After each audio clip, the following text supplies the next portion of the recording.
Hi friends, welcome back to our channel. ఈరోజు నేను చేయబోయే రెసిపీ మల్టీగ్రెయిన్స్తో లడ్డూలు సింపుల్గా ఎలా తయారు చేసుకోవాలో చూద్దాం.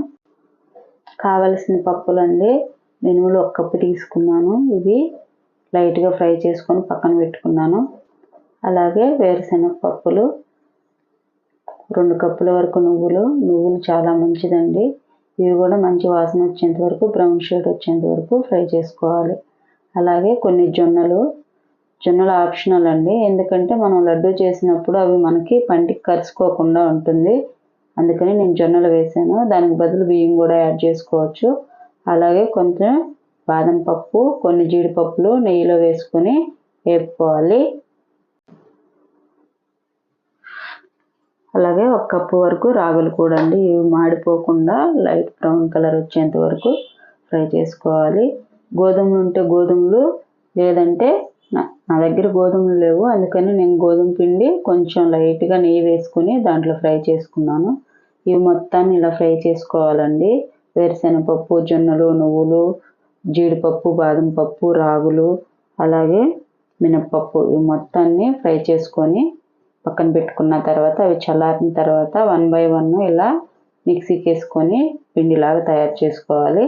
అలాగే ఒక 5-6 యాలకులు కూడా వేసుకోవాలి. మొత్తం ఆల్మోస్ట్ అంతా పిండి చేసేసుకున్నాను. మనకు పిండిలోకి బెల్లం మంచిగా కలవాలంటే పిండితో పాటు బెల్లాన్ని వేసి బాగా మిక్సీకి వేసుకోవాలండి, మంచిగా కలిసిపోతుంది. ఇలా 2 టైమ్స్ వేసుకున్న తర్వాత మొత్తాన్ని బాగా కలుపుకోవాలి, పిండి మొత్తానికి పట్టేలాగా. ఒకవేళ మనకి స్వీట్ సరిపోకపోతే మళ్ళీ కూడా కొంచెం పిండి వేసుకొని, అలాగే బెల్లం వేసుకొని మిక్సీ పట్టుకొని కలుపుకోవచ్చండి. మొత్తాన్ని బెల్లము పిండి మొత్తం కలిసిపోయేలాగా బాగా కలుపుకోవాలి. కలుపుకున్న తర్వాత నేను ఇంట్లోనే ఫ్రెష్గా తయారు చేసుకున్నానండి నెయ్యిని పోసుకుంటూ కొంచెం కొంచెంగా లడ్డూలు చేసుకొని పక్కన పెట్టుకోవాలి. ఇది చాలా మంచిదండి, పిల్లలకైనా సరే పెద్దవాళ్ళకైనా రోజుకు 1 తిన్నా చాలా హెల్తీగా ఉంటుంది. మీరు కూడా ఒకసారి ట్రై చేయండి. ట్రై చేసి ఎలా ఉందో కామెంట్ బాక్స్లో కామెంట్ చేయండి. ఎన్నో పోషకాలండి, చాలా పిల్లలకైతే చాలా హెల్తీగా ఉంటుంది. అలాగే మనం డెలివరీ తర్వాత, సిజేరియన్ కానీ డెలివరీ తర్వాత మనకి లేడీస్కి బ్యాక్ పెయిన్ అలా వస్తుంది కదా వెన్నెముక దగ్గర, అవి కూడా చాలా త్వరగా సెట్ అవుతాయి. అంతే అండి, సింపుల్గా చేసుకోవచ్చు లడ్డూలు, ఇంట్లోనే మనం తయారు చేసుకోవచ్చు. కొంచెం కొంచెంగా నెయ్యి వేసుకుంటూ నేను లడ్డూలు తయారు చేశాను.